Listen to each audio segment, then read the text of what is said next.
Why copy Archon once when I can copy him twice? Yeah, that's right. I'm gonna talk even more about my boy Quake. This time, instead of talking about what I think Archon got wrong about Downfall, the only time Quake appears, we will be talking about Quake as an individual, and exclusively so. Who is he? What is he? And why is he my favorite character in all of Transformers? Quake is a magenta-ish purple and blue Decepticon tank. Not only is he quite beefy compared to, for example, Brawl, but his legs are so massive that they clip through each other when he walks. This is probably because all playable characters in Fall of Cybertron use the same walking animation except for Bruticus and Grimlock. I don't think I need to explain why. According to TF Wiki, Quake is being described as a big, angry, and warlike Decepticon. This very unique personality description is very original and doesn't fit any other Decepticon character at all. Yeah, I would like to expand a bit more on this, and not just bring about such a generic nothing of a personality. Therefore, I will take some inspiration from his Generation 1 counterpart to expand upon.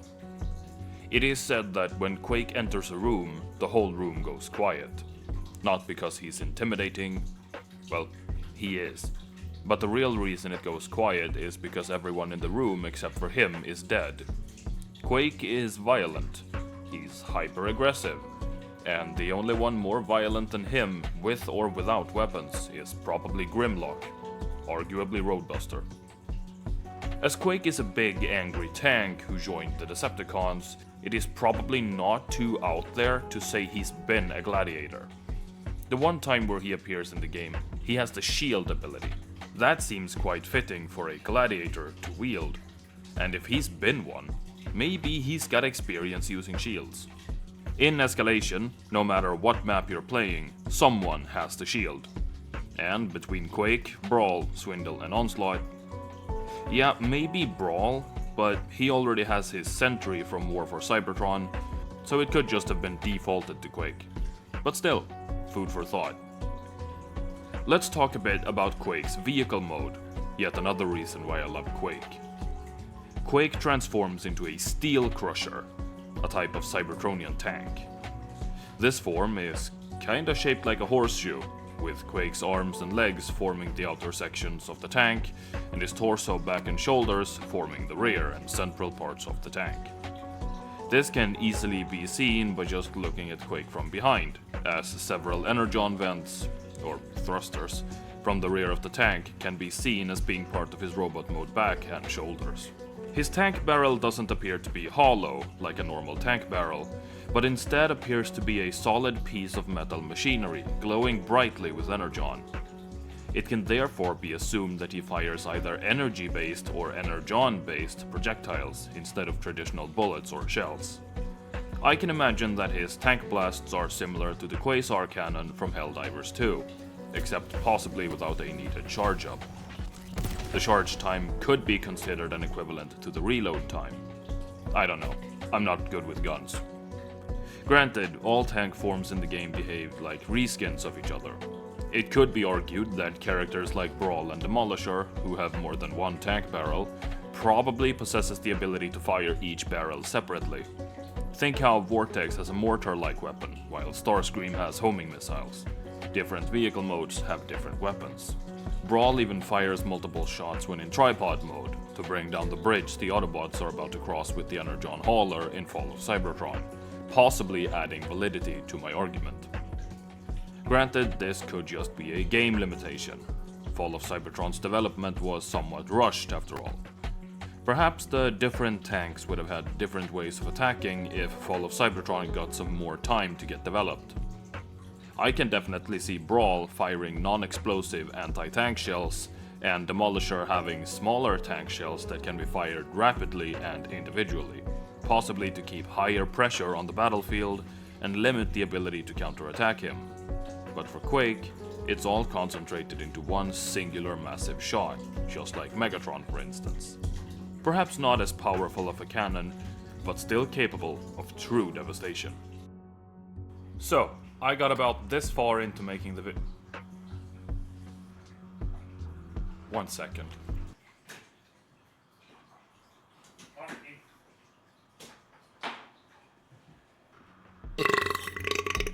Oh, yeah, that's better. Now, where were we? Oh, right. I got about this far into making the lore for Quake 2 video when it got suggested to me by my own mind that why do I not just make a video about all the Decepticon tanks and then later down the line all the vehicle modes in Fall of Cybertron, go over their functions and what makes them unique. So why not do that?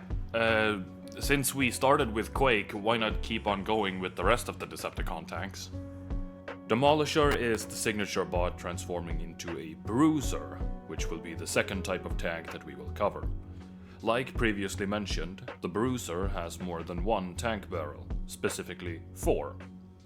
It would seem like a wasted potential to not be able to fire them individually, but thankfully I don't think that is the case. If a Bruiser is stationary, the barrels can be seen moving independently from one another. Maybe, if they can move independently, maybe they can fire independently too. Who knows? Looking at the transformation, the Bruiser's individual barrels end up on the bot mode shoulders. I believe that Demolisher is the only tank that doesn't have the barrels become part of his torso. Most bots either have them on their backs, in their abdomen, or transformed into something. And yes, there are extras visible on the torso in the footage I gathered. Blame the multiplayer mode, it does the same with Megatron. On Demolisher's back, we can see what I first thought would be a massive chain-like structure, segments that would spin and move like threads, or even like how a chainsaw chain moves. Instead, it is more like vertebrae in a spinal structure, or at the very least some form of segmented belt. Because this thing is static and doesn't ever rotate as far as I know. It does temporarily detach from the bottom, but outside of that, nothing. It is as rigid and stiff as any other average gamer's back. Brawl. The only Decepticon you can play as in the War for Cybertron campaign to have his tank form return in FOC, without any idle animations. That's right, this isn't a still image. Hopefully the energon exhaust emissions gave that away anyway, but still. Maybe it is for camouflage purposes. Maybe it's the stiffness caused by all the combiner junk inside him. There are plenty of possible causes for why Brawl's tank form has no idle animations, but one thing is for sure, if Brawl doesn't move, then he doesn't move. Brawl transforms into what's called a tanker, a seemingly rather lightweight type of tank. At the very least, it is much skinnier and thin when compared to the other available tank forms. The tanker is also the vehicle mode chosen by the Toyline exclusive character Twin Twist, who, just like Brawl, can reconfigure himself into at least a leg and foot. I have his toy, and I just have to mention that a tanker's arm form looks straight up heinous. In fact, it is so bad that it becomes blatantly obvious that Wheeljack came up with the design. Ugh. Anyway, back to the tanker. Besides the Bruiser, the tanker is the only available tank form in Fall of Cybertron to possess multiple tank barrels. Here we see 2 hollowed out tank barrels. I believe that they are designed to fire actual bullets or shells and not some energy blast. The holes on the sides of the barrels allow for a more balanced and steady release of pressure that builds up inside the barrel during firing. This also reduces recoil, which is important when what you shoot is either heavy or launched with a large amount of force. After all, Brawl can shoot with enough force to break down weight supports for an entire fucking bridge. Brawl has also been shown being able to transform into what we call a tripod.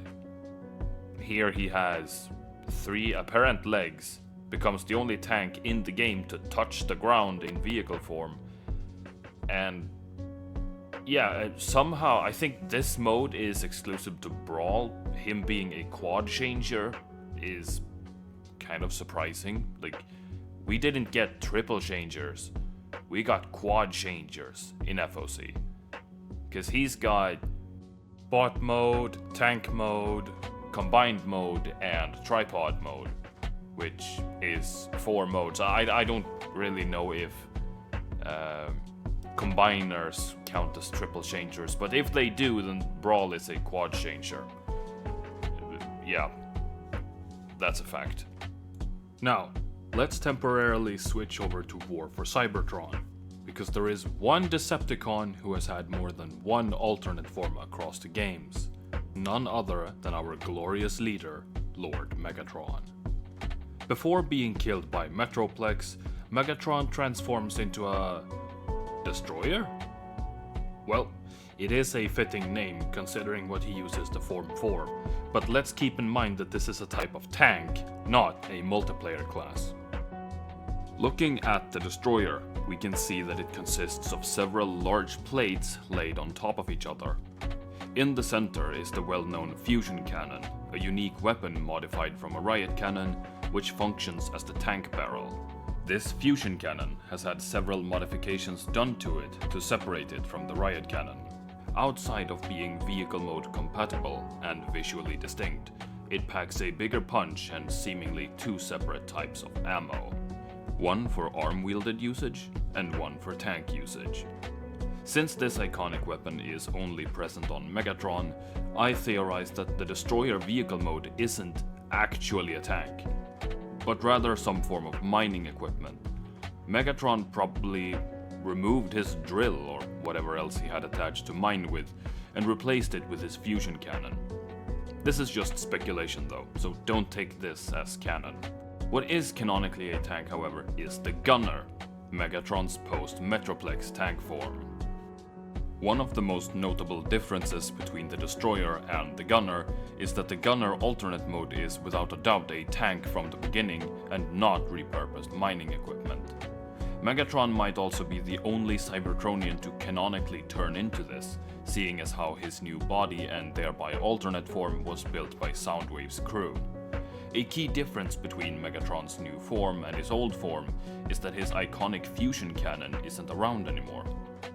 Except it is. You see, alongside most of Megatron's body, it was destroyed by Metroplex. However, it is quite likely that Soundwave took whatever he could from the ruined fusion cannon and repurposed the parts into the Gunner's tank barrel.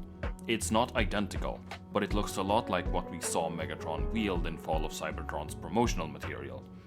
It has most likely been altered further by Soundwave, becoming more refined and sleek as he rebuilt it. Although there was one key trait to it that Soundwave either couldn't or wouldn't replicate: its ability to be used in robot mode. So he just handed out the default settings riot cannon instead. Nice. Megatron's new form does not consist of flat panels layered on top of each other like his previous form. Instead, there are 2 large and chunky spikes pointing forwards at the front. These are probably good at ramming, piercing anyone, and skewering whatever is in Megatron's way. The rear thrusters looks a lot like seeds that open up when in use. And then the rear part of the tank looks like folded out kibble. I don't know how to describe all of this. The gun barrel rests seemingly rather comfortably in a gun crutch, which is made up of rounded edges and surfaces. While this probably prevents the barrel from grinding down the tank during usage, it is quite funny seeing such a smooth surface end up somewhere inside such a spiky robot mode. In all honesty, this tank and robot form is probably the one suffering the most of TD and TIT, or that does not turn into that, in all of Fall of Cybertron. A term I've gotten quite accustomed to when making new characters in the multiplayer editor. Normally throughout transformations, you can see some vehicle mode kibble in robot mode and a panel or 2 from robot mode in alt mode. A visual nod to where all the parts have ended up. But unfortunately, the Gunner suffers heavily from TD and TIT. It does, however, grant Megatron's idle animations to whatever custom character that you have made, so there's that. I wish there were more idle animations. Now, let's get the general information out of the way. The collective consistencies between all tanks. When driving, most Cybertronian tanks that we can play as compacts into a somewhat smaller frame. This could be because of a long list of reasons, with everything from aerodynamics to increased bodily stability. It could also be because they are all Cybertronians, a species known for their transformative abilities. Maybe they do it just because they can. An attribute common to all tanks seen in the Cybertron games is that they hover.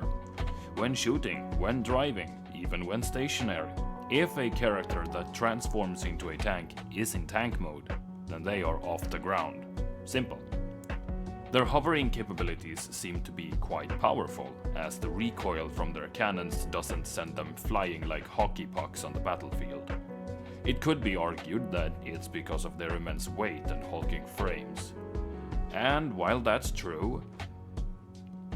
Yeah, okay, I have no counter for that. Looking back on my script, I'm starting to agree with my own counter-arguments. Great. Anyway, that was a quite amalgamated look at the Decepticons' chosen tank forms. While it is extremely likely that there are loads more models out there, these are the ones we got. And with that, I can finally wrap up this video. It might be a while before I do my next vehicle video, but hey ho. Subscribe if you enjoyed this video, and please check out me roasting Archon Prime. Next up will be the Autobot trucks, so stay tuned for that. I will also soon be able to release my biggest machinima yet, the last stunt, so there's that. Anyway, I need to go now. All hail Megatron.